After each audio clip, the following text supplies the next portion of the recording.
we'll just like talk about it as animated shows. When it becomes like a part of like your culture, the culture, then becomes like a sense of like how it's a sense of like how do we relate to the show, but also what I think is most interesting is like what can we learn from these characters, like, and specifically when I say learn, what I mean is like how can we learn more about ourselves and even the world around us.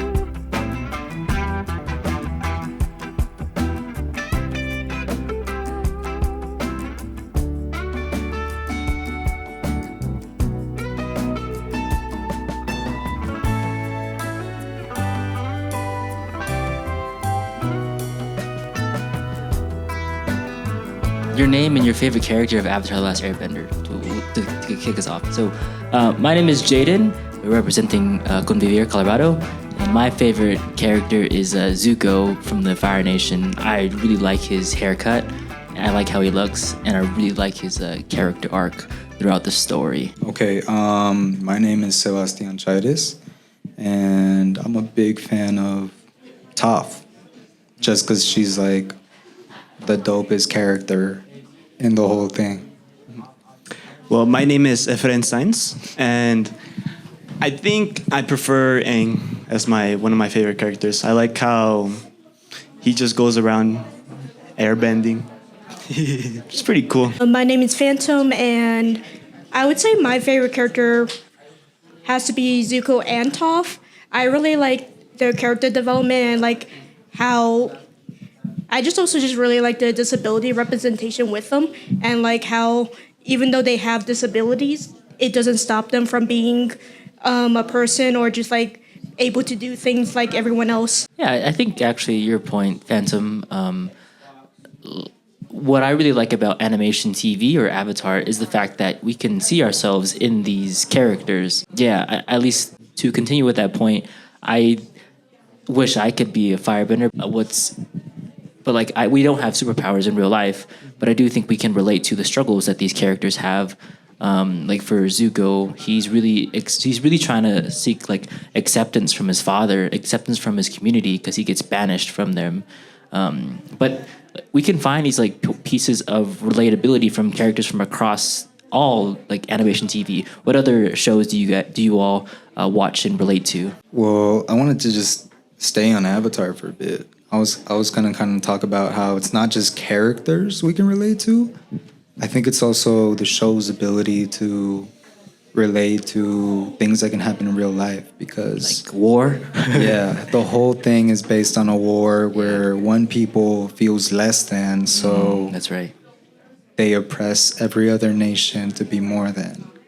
And I feel like the lesson that Aang and his gang kind of teach us by the end of it is to just work together. And that's how you solve conflict, which is which is like a real thing actually. Like if we were having a fight, the point is to work together to come to some sort of solution, right? But again, in Avatar, there you have to they have to like use their bending abilities to find a solution, but I don't know if we want to spoil the ending, but like... No, but I think it's like what he represents too. Yeah. He's like, all the elements can work together. Quite literally. Yeah. I think also just the aspect of just the world building. Yeah.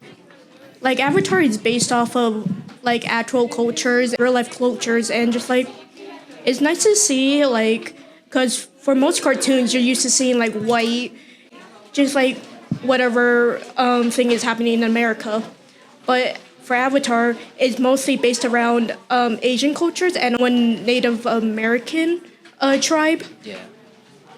But it's like, it's so nice and refreshing to just learn more about stuff outside of like what is the white norm. Yeah, I relate. Like that's part of the reason why it's one of my favorite shows. Like it came out when I was maybe in elementary school, and I only like really understood it once I got older. But I think part of the reason why I relate to it is because I can see parts of like it literally like kind of quote unquote looks like me, if you will, and I do think that's important. Like seeing yourself in something, but also I do think what's cool about animated TV shows is you can see sometimes there are shows that don't even like regular show like we're not animals, but I like the way that I like the way that they draw the show, for example. Yeah, you like the way it can relate to like the way it's regular. People. Yeah. Yeah. I think growing up in a different generation from you, growing up with like old TV shows with like saying old is kind of offensive, but I'd say like Teen Titans. You grew up with like Avatar and all these other shows, but someone like me who grew up with like Gravity Falls, for example, I was like exposed to a whole different kind of like entertainment. It was like one of the first ever shows to really bring out the mystery, the theory, where you like what's gonna happen next? Is he the bad guy, or are they gonna die or something like that? And it really was one of the shows that really broke the rules of like being a kids show and really making everyone come together and really theorize of what's gonna happen next. Actually, going off of like Gravity Falls, it actually helped like become like one of the more fundamental cartoons to like basically like set a foundation for like what modern cartoons are like. Yeah. Like, cause like a lot of the show creators, they work on other shows. Like the biggest one was Adventure Time, where a bunch of They worked on Adventure Time. Adventure Time. I don't remember exactly who worked where, but some of the big cartoons that helped like just make modern animation, with big ones being Adventure Time, Gravity Falls, Steven Universe, like those, like people from those shows like started off at one show, which I think was just Adventure Time, and then branched off into their own shows. Like from like Gravity Falls, you got Star versus the Forces of Evil, and Amphibia, and also the Owl House, which are all like Disney properties, but just like they all branched off from Gravity Falls because a lot of the people worked from Gravity Falls. And what I like about all of these shows is that when people work on them, they tend to put themselves and their stories into the work. So it's like you see these characters and they're quirky, and sometimes they're smart, and sometimes they are you.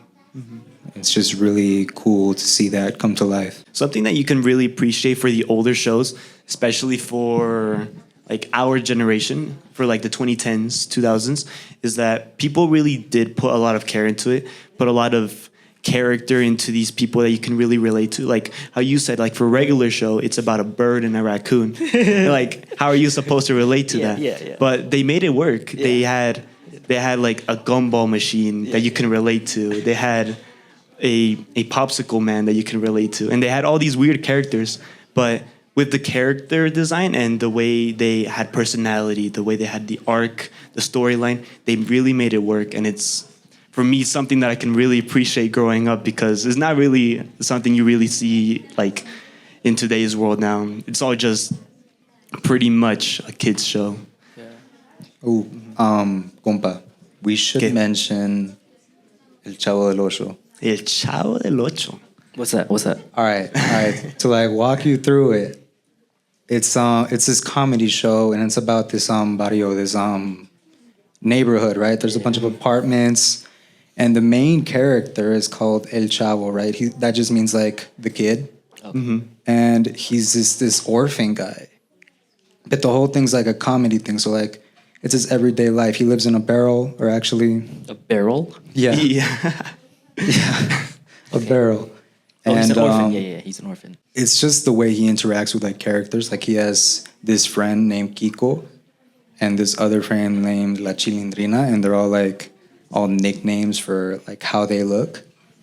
And there's a live action version, which is really old, and there is an animated version, which is a way for them to like keep the characters like alive, because a lot of the actors grew up. But it's really funny because you have situations where it's just a comedy show, like somebody's like painting cans, and the kid and El Chavo comes along, and his friends and Kiko come along, and they're like, "Hey, let me help you paint that," right? And it turns into this whole, you're doing it wrong. Adventure almost. Yeah. I think the thing that really sparks it the most is that this is, even though it's a kids show, the entire thing is run by adults. I don't know if you mentioned that. I always find that interesting. I mean, Yeah. one, kids like have school, so they can't make a show. But what's interesting is like these adults are making kid shows for kids. Yeah. So it's almost like these adults are living their just childhood dreams by drawing and making these things up for other kids. No, and the funniest thing he was trying to tell you is like, El Chavo's like maybe 13 something. He's played by like a 30 something year old man. Jeez. And all the kids are too. Like they're all this. Every actor's the same height, and they make all these offensive jokes. But Oh, it's fine. Yeah, that was our kids show back then. nice. Wait, where was that on? Just Mexican TV, television. I believe that it was really popular in Hispanic culture, Oh, cool, especially. cool. Yeah. I think that's what's interesting about not only like animated shows, but like stories, or we'll just like talk about it as animated shows.